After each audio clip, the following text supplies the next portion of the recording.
Vous avez bien reçu mon courrier? Oui, j'ai bien reçu. Parfait, asseyez-vous. Merci.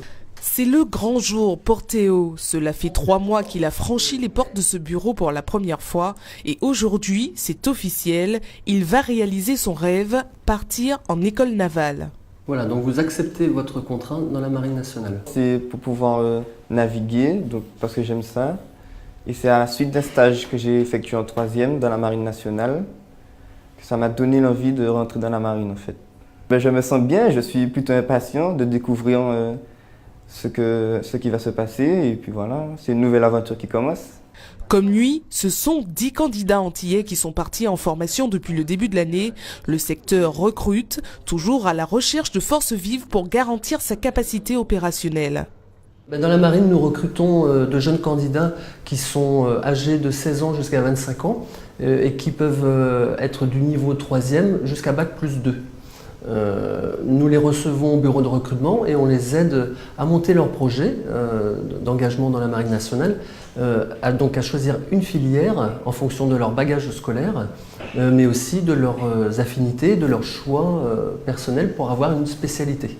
Plusieurs étapes entre la première prise de contact et le départ en formation, un dossier de candidature à remettre, une visite médicale pour vérifier l'aptitude physique et des entretiens de motivation.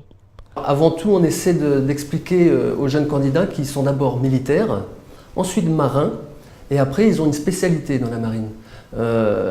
Avant de parler de guerre, on parle des qualités du marin dont le candidat doit faire preuve et il sait très vite s'il peut être marin ou pas. En plus d'aimer vivre ensemble, il faut également être prêt à la mobilité. Cela fait 7 ans que Kylian est engagé au sein de la Marine nationale.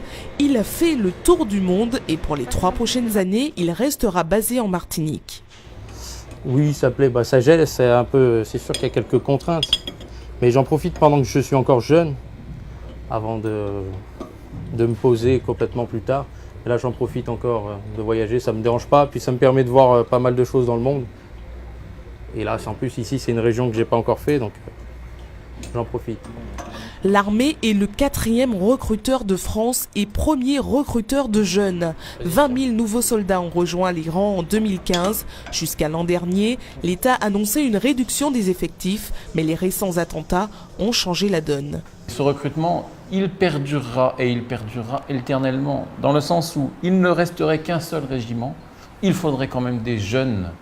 Donc il y a un brassage énorme dans les forces armées. Si 20 000 nous rejoignent cette année, ce sont peut-être 15 000 qui vont nous quitter parce que fin de contrat, parce que fin de carrière et ainsi de suite. Vendredi, Théo partira pour Cherbourg, un nouveau Martiniquais qui gonflera les rangs.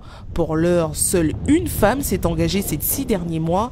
Pourtant, la marine n'est pas contre la féminisation de la profession.